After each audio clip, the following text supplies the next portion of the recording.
pulling in that hand line and getting deeper in the mop up. Everything's looking a lot less heat in this area as far as everywhere else as well. Topanga, we're looking at Topanga Oaks, Sylvia Park's up there, so we're going around the edge. We still got a lot of work to do in this area right here as far as constructing direct control line. Going direct means we're going right along that fire's edge, securing the edge, mopping it up, getting deeper as we go along that to secure it. Coming up the side, we had a little bit of activity here a couple days ago, what we are calling Division Zulu, as we come back up to dirt Mulholland. It is good. We got retardant painted thick along that edge, nice big line constructed with the hand crews that did a lot of work. So they're just finding, those isolated heat sources to make sure we have very low probability of any escape of this fire.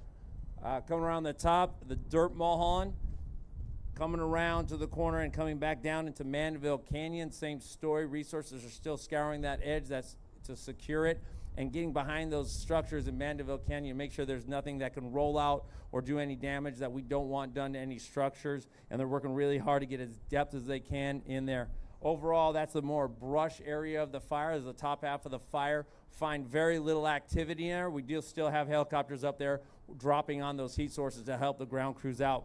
Now coming down into the Riviera area, West Ridge, Riviera, bordering Santa Monica and the Pacific Palisades, all along the bottom half of the fire that we see here, going into Topanga Canyon, Temescal Canyon, Las Flores area, and also coming back over to Malibu, same story. Resources are lined up and going all along the PCH, interior to all the structures, up the different roads, all around those structures. They're really concentrating on the structures that are still standing, getting ready any heat sources around it, anything that can cause any damage or get inside those structures and have any unwanted damage that we're thinking about. And then coming around, finishing up back to where you see the black line, that's where the fire butted up against the Franklin fire here on the far left of the map. And it's looking really good. We still have eyes on it. We still have resources in the area. We also have resources in the structure groups, which means they're around the structures building plans. We always plan to keep the fire as small as possible, but we always prepare for something different, especially with the winds coming on. We could have change of the environment for us, so we're preparing to respond to anything new. We have resources identified that could respond quickly and keep new starts small. Thank you. Next up, our incident meteorologist. All right, good afternoon, everybody. Rich Thompson, incident meteorologist with the National Weather Service, assigned to the Palisades incident. Last week when this fire ignited, the area was experiencing one of the strongest Santa Ana wind events we've had in recent memory. And those historic Santa Ana winds brought extremely critical fire weather conditions to this area, allowing the fire those first couple of days to grow rapidly and explosively. Since those first couple of days, the fire has still been under the influence of Santa Ana winds, and that influence is going to continue for the next couple of days. In fact, from today through Wednesday, we're expecting moderate to locally strong Santa Ana winds across the fire, and with that, it's going to bring continued critical fire weather conditions to the area. Along with the critically dry brush, because we haven't had any rain here since last April, it's going to bring those critical fire weather conditions to the area, and therefore we have red flag warning that's in effect. That red flag warning is still in effect until 6 p.m. Wednesday evening. So we have expectations of those moderate to strong Santa Ana winds, critical fire weather conditions. That red flag warning is in effect until 6 p.m. Wednesday. Fortunately, by Thursday and continuing into the weekend, things are going to moderate quite dramatically, and we get back to actually kind of nice oceanic sea breezes, cooler temperatures, higher humidities. Hopefully we'll get at least a couple days of respite from these Santa Ana winds. But again, the big thing is red flag warning is still in effect for this area until 6 p.m. Wednesday.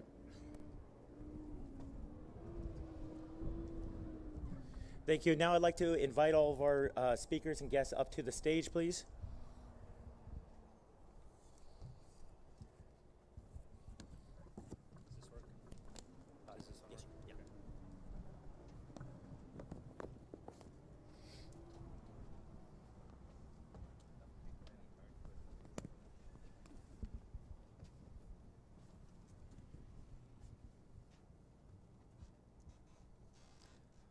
Good afternoon, everybody.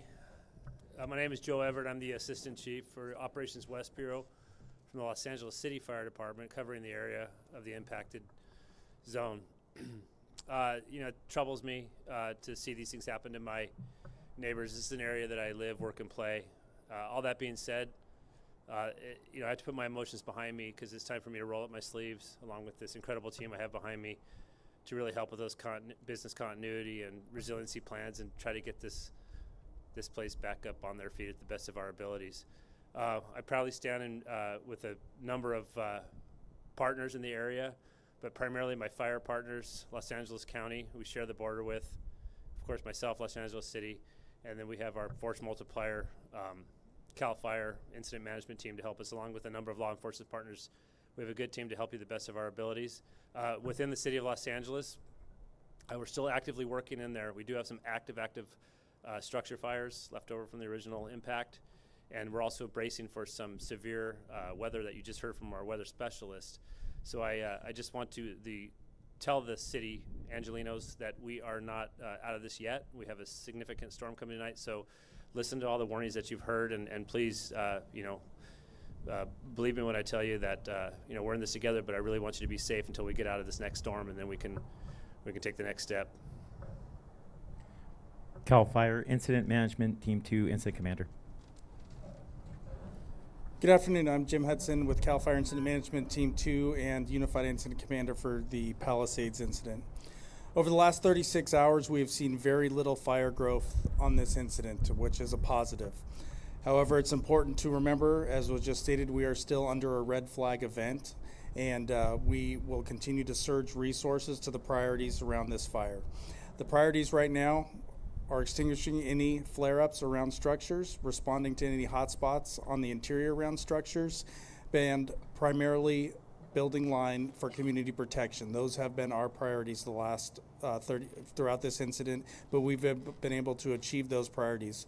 We have a large number of resources. We're over 5,000 people at this incident right now, spread across the entirety of this incident and the fire line as well as interior. We are also continuing to build contingency line. I mentioned yesterday that some of the flare-ups that we saw over the last 48 to 72 hours, they did remain within the contingency line. We're actively building contingency line to the north, south, east, and west around this fire. We're focusing around communities like Fernwood, and with the westerly flow that we're starting to, or the offshore flow we're starting to see, we're prepared for that. I know we've had a lot of questions about containment. Not a lot of smoke in the air today. Part of the reason that the winds are keeping the smoke down. And but also with the containment, when we call something contained or identify it as such, we want to have complete confidence that the fire will not cross that line. So we anticipate through Wednesday night, this fire is going to be heavily wind tested. We do anticipate an increase in containment, and we'll report that as such as the time allows or the situation dictates. So thank you. LA Fire Department Chief. Well, good afternoon, everyone. I'd like to start with just giving you a quick brief. This morning, Mayor Bass and I conducted an aerial survey of this specific fire of Palisades. While we witnessed significant loss, we also saw many, many successes in the efforts to save lives and protect property. Containing the fires absolutely remains the top priority. When the time comes for recovery, we are committed to a unified effort across the agencies to support the affected communities. The Palisades fire is still active, as we can see, and our mission continues. As I said this morning, I've staffed all available LAFD resources ahead of this wind event, and it's already underway. There are pre-positioned engines, strike teams, task forces across the city to make sure that we have the ability to rapidly respond. In addition, I've directed the Fire Prevention Bureau within the city to augment as fire patrols in the very high fire hazard severity zone. I tell you, as I take a step back, I'm so very grateful as I look around and I see all of our firefighters and first responders from all over California and our neighboring states. You think about that from the western region to Canada to even Mexico. We know absolutely we cannot fight this alone, and we're so very appreciative of our partners. Just a brief on the Palisades fire. You've heard a couple of the numbers, but the LAFD remains committed to this fire, and we have a significant number of engines that are assigned. The fire is 23,713 acres with 14% containment, 5,123 personnel that are assigned. As you can see, the firefighters are up and down. They are completely and diligently working through the night to increase the containment and prevent further spread. As this wind event that we just heard about continues, we urge the public to stay diligent, to stay ready, as the danger has absolutely not passed. Please adhere to any evacuation warning and orders immediately, and prioritize your safety. Thank you, everyone. LA County Sheriff Commander. Good afternoon, everyone. My name is Commander Christine Coles. I'm with the Los Angeles County Sheriff's Department. I'm serving as the Unified Incident Commander from the Sheriff's Department Incident Management Team for the Palisades Fire Response. I'd like to provide you just a few updates on the status of our operation. We currently have over 100 Sheriff Department personnel assisting with our operations, along with National Guard personnel. Currently, no new evacuations are being performed. We've made 5 arrests related to the Palisades fire, involving charges such as unauthorized entry into an emergency area and additional charges for weapons and narcotics possession. A curfew has been established for all mandatory evacuation zones affected by the Palisades fire and will be in effect from 6 p.m. to 6 a.m. and until further notice. This curfew is strictly enforced to enhance public safety, protect property, and deter looting. We urge all individuals to comply with the curfew and avoid the affected areas unless you are authorized personnel. We regret to confirm that 5 deaths as of this afternoon have occurred within the LASD jurisdiction due to the Palisades fire. In collaboration with the Los Angeles County Fire Urban Search and Rescue Team and multiple other agencies, search and rescue operations began this morning in designated areas which were affected by the fire. These searches are part of a phased approach and will occur during daylight hours. The goal of the searches is to ensure that areas are made safe prior to entry and to ensure every resident is accounted for. I can't begin to comprehend the anguish that some in the community are feeling, and I'm so sorry for all the losses that you have suffered. However, we ask that you understand that thorough searching must be conducted in these areas to render them safe and to provide conclusion for those that have been reported missing. We appreciate all the cooperation that you give us during this tragedy. Thank you. LA County Fire Department Chief Harris.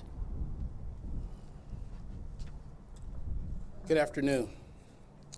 Again, my name is Robert Harris, and I'm with Los Angeles County Fire Department. I'm one of the Unified Incident Commanders assigned to this incident. Your Los Angeles County Fire Department understands that the community is in need of information. To assist the community in understanding or knowing the status of their property, impacted residents may visit recovery.lacounty.gov to view preliminary maps showing the damage assessments. Please note that preliminary maps have been posted and are updated daily. If you look at the map and you do not see a color by your address, that means that that building has not been assessed as of yet. As stated by my colleagues, severe weather conditions will continue through Wednesday.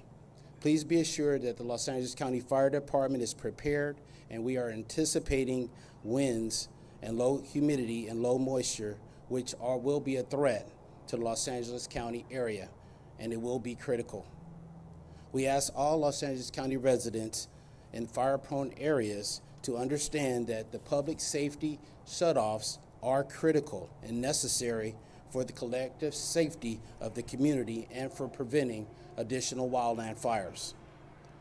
There are rumors out there that the Los Angeles County Fire Department turned down offers for mutual aid. We want you to be assured that these rumors are totally false. However, we would like to make it totally clear that repopulation will not occur until the area is safe for our residents to return home. We would like once again to thank Supervisor Lindsay Horvath for her unwavering leadership and continued support through this unprecedented disaster. And finally, to the residents of Los Angeles County affected by this catastrophe, please be assured that our firefighters continue to work toward containing these wildland fires from the land and the ground so that we can get you home relatively as soon as possible. We stand alongside of you during this terrible disaster, and we will be with you during the recovery effort. Thank you. LAPD Chief. Well, good afternoon. I want to assure you that the LAPD and all of our partners here remain fully committed to your safety and well-being as we move forward through this together. Just a bit on our deployment, LAPD officers are performing increased patrols in the areas impacted by the fires. For a 24-hour period, we have deployed roughly 600 officers to these areas with support from the Los Angeles Airport Police, Port Police, and the National Guard, who has 200 soldiers assigned to the Palisades incident, and we're very grateful for all of their support. On the missing persons front, certainly a concern for everyone. At this time, we have 26 people reported missing. 17 of those have been found safe. Of the 9 remaining, 2 have most likely been found deceased, but we have yet to be able to positively identify those individuals.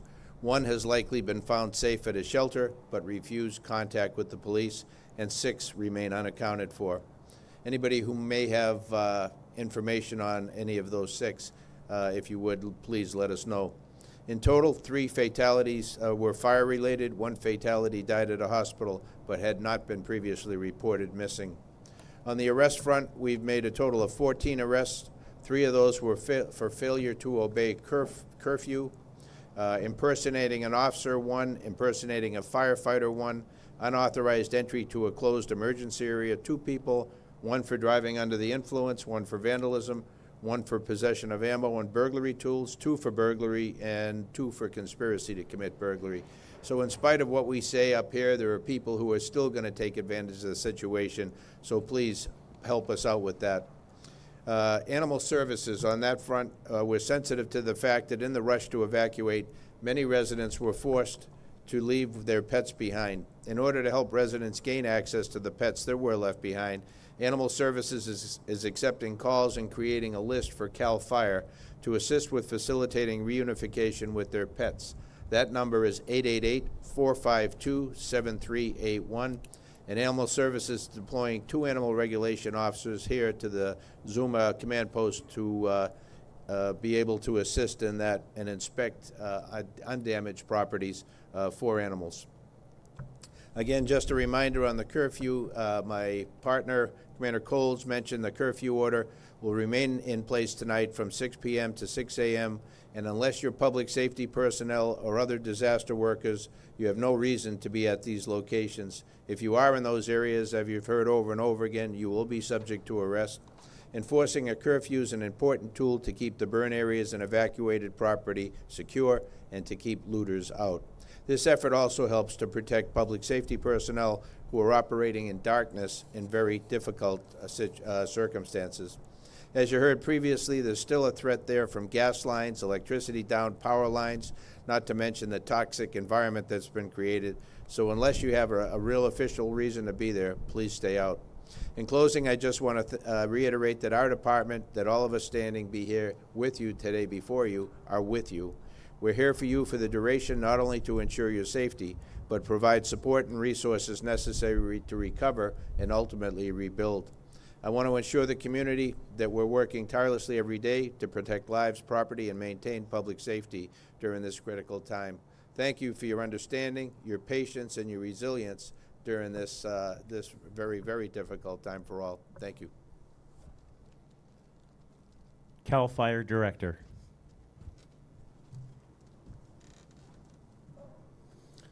Good afternoon. My name is Joe Tyler. I'm the Director and Fire Chief at CAL FIRE. Again, as I said yesterday, my heartfelt thoughts and prayers are with the community and our citizens who are affected by this devastation. And I have the utmost appreciation for our firefighters and our first responders, our law enforcement and military organizations who have come together to support the community. Over 15,000 responders are across Southern California right now, brought in from all over the state of California, the Western, Midwest, and Central United States, as well as our international partners from places like Canada and Mexico. It takes coming together with our local, state, federal, nonprofit, tribal, and international partners to make this all possible.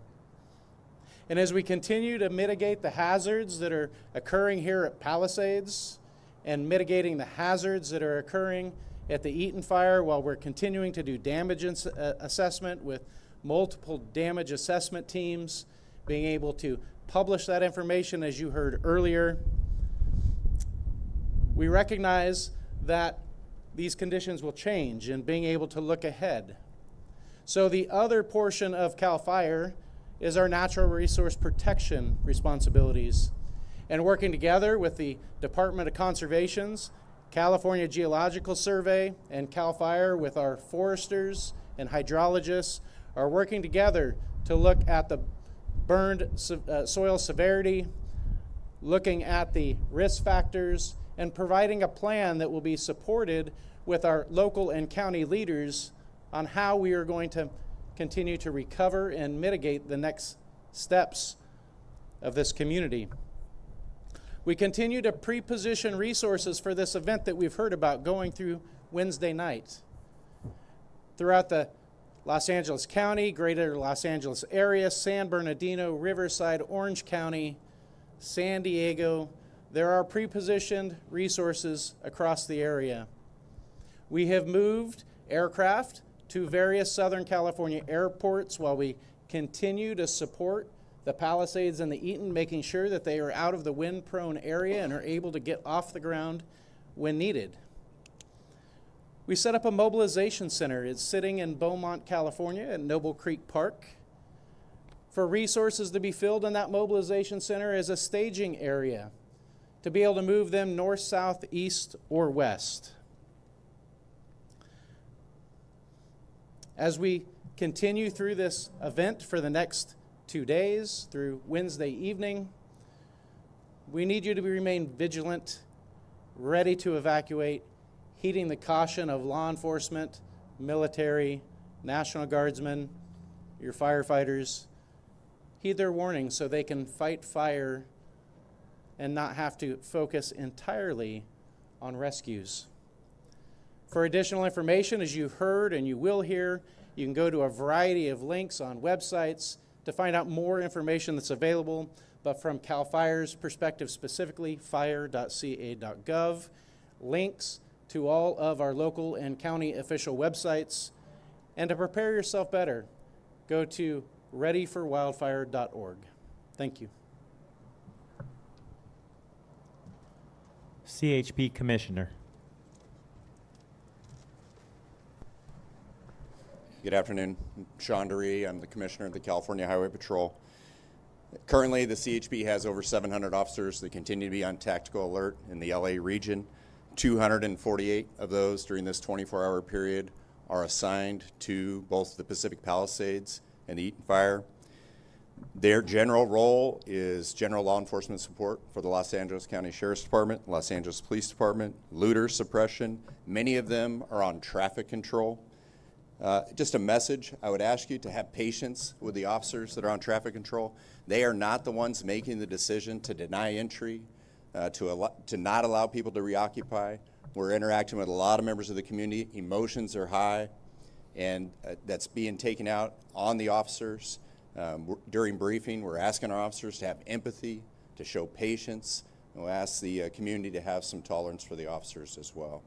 The CHP is in this for the long haul, along with all our other state partners, as we mitigate this tragedy. Thank you. Next up, California State Senator Ben Allen. Well, good afternoon, everyone. Ben Allen, representing the wonderful communities of Malibu, Palisades, Hollywood, that have been so impacted by this terrible fire. I just want to thank the incredible first responders who've come from all over the state, indeed all over the West and several of our neighbor countries, heeding the call and are working so hard. And it's because of them that we've made so much progress on defeating this fire. We've been able to roll back evacuation orders in Santa Monica and make incredible progress in Mandeville Canyon and up on the northern portions of the fire. And that's very much due to the selfless and tireless work that they've been engaged in. I've taken several trips into the fire zone. It's devastating. I understand why people are concerned about letting folks back in, given the amount of wires on the ground, asbestos risk, water, gas. A lot of utility work currently underway in the area where they're shutting off all the potential risks. It's going to be a long and arduous process. I brought one of the ranking member of the committee that oversees FEMA in the U.S. Congress there today. We talked about resources for the area, and I certainly hope and expect that our fellow Americans from around the country will step up and help us through federal assistance, just like we do every single time in other parts of the country as they've had storms and challenges with hurricanes and issues on the Gulf. Senator McGuire came, the leadership of the state Senate. We talked extensively about ways that the state is going to help. We talked also extensively about the rebuilding efforts in some other cities in the state, such as Santa Rosa, which burned down 6 years ago, and it's now been rebuilt. And I think that's a story of inspiration for us as we think about a path moving forward. We were also so happy that the president came to visit some of the fire site and offered a 100% reimbursement rate for the firefighting and first responder efforts. And the governor's now stepping up with a major infusion, $2.5 billion just proposed just now to assist with fire recovery efforts here in Los Angeles. He obviously came out with a big announcement on permitting reform yesterday. Our attorney general and district attorney are working hard on both looting issues, but also price gouging and making sure that people don't take advantage of folks who are vulnerable. There's a lot of work to go ahead now, including in the world of insurance. And part of what's so important about the efforts that were just announced was that insurers oftentimes require photographic evidence of the destruction of the properties in order to get to pay out their insurance reimbursements. And that's why this kind of work going through and documenting the destruction property by property is so important for folks. It's not just the sense of closure, which we know is incredibly important as well, but it's also going to assist people with insurance. The insurance commissioner is actually bringing 2 weekends full of workshops. First of all, this weekend, the 18th and 19th at Santa Monica College, and then the following weekend at Pasadena City College to largely service the folks who've been impacted by the Eaton fire. So we're hosting that workshop at SMC this coming weekend, and there are going to be people from private sector insurers, the FAIR Plan. It's going to be a one-stop shop for you to get all of your insurance questions answered in person, so you don't have to be stuck on hold on a line. You can make appointments. Walk-ins are accepted, but we're certainly encouraging people to make appointments. 800-927-4357. That's 800-927-4357. Again, this has been a devastating few days for our community. I've lost so many of my friends have lost their homes. Just was at my synagogue, which is based in the Palisades, on Friday night as we had a service of healing, and over a third of the congregants there have lost their homes, including both of the rabbis. It's just a very difficult moment for us, and we certainly appreciate all of the people who stepped up to help the victims, both through offering places to stay, the incredible outpouring of donations of all kinds in those recovery centers and in the shelters. It's really been a moment of what made me proud to be an Angelino and proud to be an American. So I just want to, again, send out my hope and expectation that our fellow Americans will help us in our time of need through FEMA assistance and other recovery assistance. I can't believe it will be anything other. And I want to just close by saying God bless our firefighters and our first responders who have been working so hard, who have thrown everything they have at this fire, and they're a big part of the reason why we're now on such a track toward success in ending this fire. Thank you, and God bless our firefighters. Next up, United States Senator Adam Schiff. Just want to start off by referring to the remarks of the incident commander, Jim Hudson, who I think said we have seen very little forward progress on the fires in the last 36 hours. That is some very good news that we have all been desperate to hear. If we can say the same about the next 36 hours, we will be indeed fortunate and maybe begin to move into a different phase of this. But the only reason we've made that progress in the last 36 hours is because of the folks that are standing behind me on the stage and literally thousands and thousands of others that are deployed throughout these fire areas. This command center right here, we have 5,000 people operating out of it. It's like a fire army operating from here. So I'm grateful for what the governor and his staff have done to help organize this response. I'm very grateful to CAL FIRE for your leadership in this, to my colleague Alex Padilla, to LA City Fire, LA County Fire, to the police department, the sheriff's office, to the weather service, to FEMA, to SBA, to everybody who's coming together. In the public sector, in the private sector, it's been an extraordinary effort. I was at one of the shelters earlier today, seeing what Red Cross volunteers are doing and Salvation Army volunteers are doing. Many of these shelters are being inundated with offers of help from the community, which is just so heartwarming. And talking to some that have lost their homes and lost everything but their lives, it is inspiring to see how strong and resilient they are, how determined they are to rebuild and to bounce back from this. And so there's a lot to be inspired by in this time of trial. There's also a lot to be infuriated by, and I would just say to those of you out there who are looting, adding injury to injury for these people who have lost their homes, there is a special place in hell for you. And if the folks behind me have anything to say about it, there'll be a special place in jail for you too. And I would also add, for anyone, as we've seen in prior disasters, who are looking on this as an opportunity to defraud taxpayers and try to steal money meant for the relief effort, there's a special place in hell for you too, and we are going to go after you. But I'm so grateful for what everyone around here is doing. I want to urge any who are watching in the insurance industry to move with urgency when people are coming to you with their claims, because many can't proceed very far with FEMA until they determine what's covered or not covered. And so we need you to treat all of those affected like the members of your family. Some indeed are members of your family, but we need the insurance industry to move on this with urgency. And I also want to tell people who have applied to FEMA, you may have gotten a quick response that looks like you're not going to get any help from FEMA because you have insurance. You may not qualify for most of FEMA if you have insurance. You may not qualify for everything, but there may be funds nevertheless that you do qualify for. So read carefully what response you get from FEMA. There are also, in addition to grants that FEMA has, there are low-interest loans that the SBA has to help you rebuild homes and businesses. So there are resources out there. We're going to be trying to bring more resources back. This is going to be an intensive recovery effort. Our first priority right now is to put down the flames, make sure people are safe. And then we need to move with speed to clean up the debris, which, as Senator Allen was pointing out, there are still fires in some of these residential burn areas. There are wires, there are poles down. There is just a huge amount of ash and debris that is unhealthful to be around and breathe for sustained periods. We're going to need to clean all that up. Obviously, we want people to be able to access their personal possessions that still remain.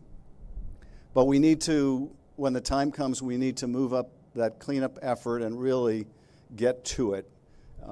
As well, the process of rebuilding, I'm glad to hear the governor talk about streamlining the permit process.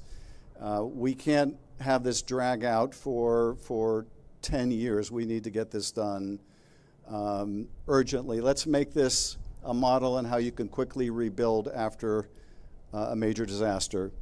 Finally, to so many of you who are struggling with what you've lost,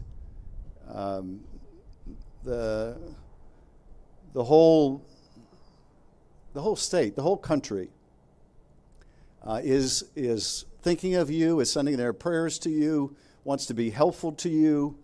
We're going to get through this. We are in California nothing if not resilient. We are going to rebuild. These neighborhoods will be rebuilt. Communities that you love will be rebuilt. We want you to come back. Neighbor wants to see neighbor again. So we're going to be working on this. We can't lose sight of this. We have a tendency in this country to focus on a disaster while it's happening and in the immediate after and then move on to something else. And we need to remain focused because this is going to require a sustained effort. Once again, thank you, and I think they're going to open up to questions.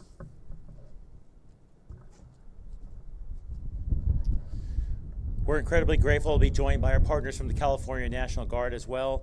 Also, we have our partners from ATF and the Mayor of Beverly Hills. So if you have any questions for anybody on stage, we're going to move into the Q&A portion.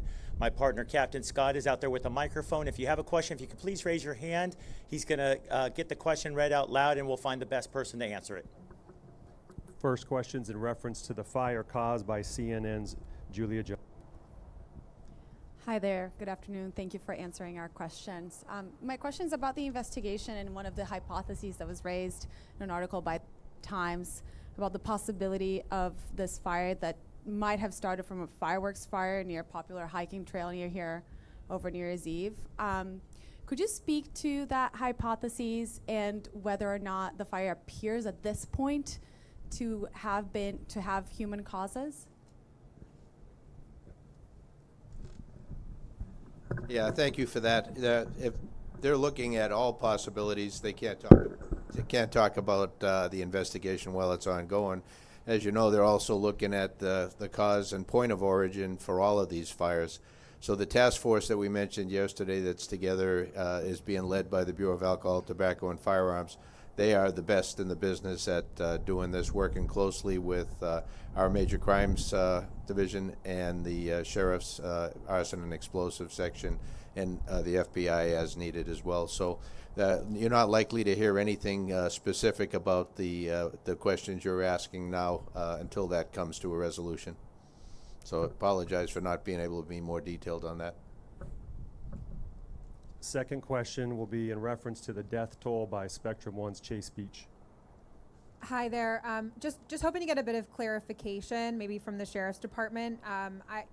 From my count, it sounds like it's 29 now is the death toll, and also if you are able to share, it sounded like you said 5 more from the Palisades fire. If you know the rough location of that would be helpful. Thank you.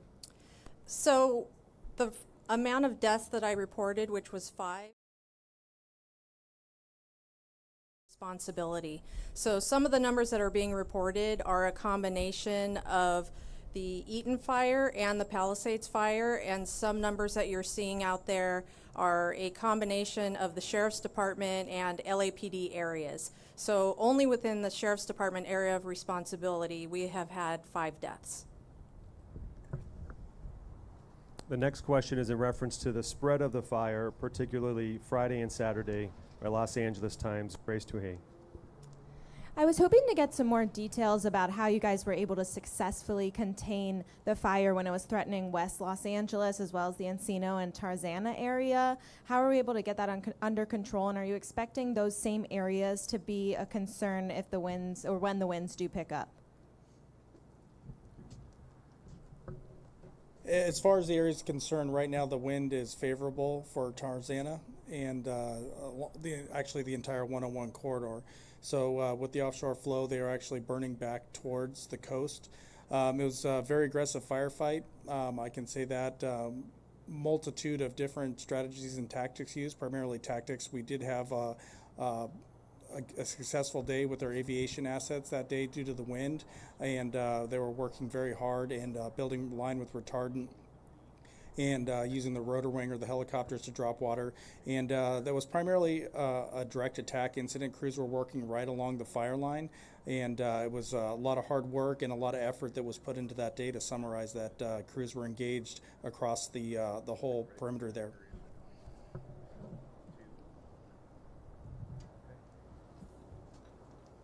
Next, we have a question from Ross with KCAL, 3 parts, and he'll go through all 3 of them.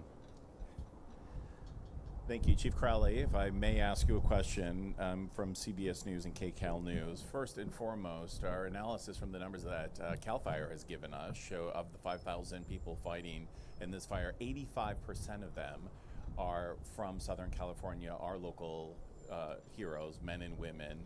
How are they holding up? That's the first question.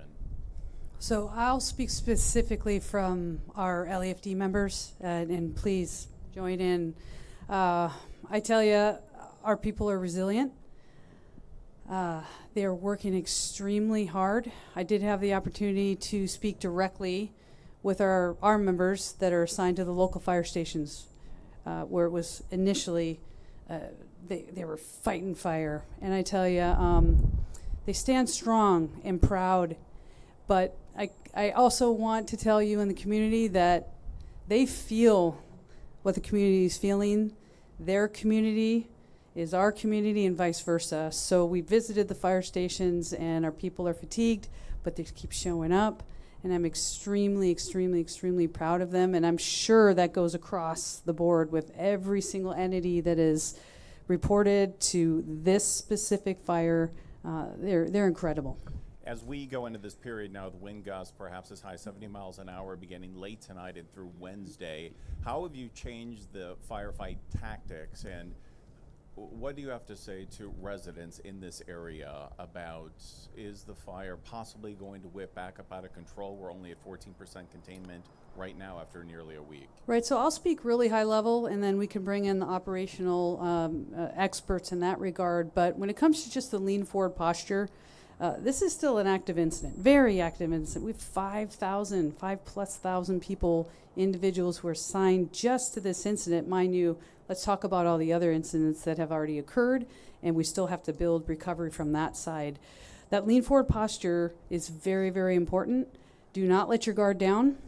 The winds are here, so that's what we need the community to pay attention to specifically. When it comes to the operational side, again, even outside of the Palisades fire, just be resilient and be mindful about the information that's coming out. Let me ask you what homeowners have been asking us in the areas that have tragically already been burned through. In Palisades, for example, every homeowner wants to know when they can return to their homes. So Angelinos are strong, as you know. They just want it straight. Is it going to be days or weeks or possibly months? What is your best estimate at this time? Right, so I would love to bring in when we talk about repopulation, we have messages over and over again, and I understand the frustration. Number one, the community needs to understand, still active, we are still searching for individuals, families that are missing, family members that are missing. There's an active search. And when it comes to it not being safe, I know that is so frustrating, but that's what takes the time. I will tell you and guarantee you that when it is safe to do so, we will allow the population and repopulation in the community to come back in. That is top of mind, but just as important of top of mind is the safety of those individuals as well. I'm not sure if anybody else wants to speak on the timing. But the estimate, Chief, realistically, it will not, what I can say, it will not be days. And with that, I think, again, stand by for more information. We have so many individuals here to do what we need to do to manage what's happening out there. Repopulation and getting our community members back so they can see it and understand it is really, really important to every single person that's here. That is top of mind. We'll make sure we'll do it as quickly as we can, but it has to be safe. And in the meantime, if homeowners go to those links, they can see photos as well of their properties. Photos, so that's brand new. That's a huge step forward. That is a step forward, and I don't want to speak for the individuals that are doing that, but that is a big step forward. Thank you. think that concludes the questions. We would like to make one mention there. It was mentioned the Mayor of Beverly Hills, of course, that's the Mayor of Malibu, Doug Stewart. So if there's any other questions or Spanish, they'll be happy to be handled. Thank you.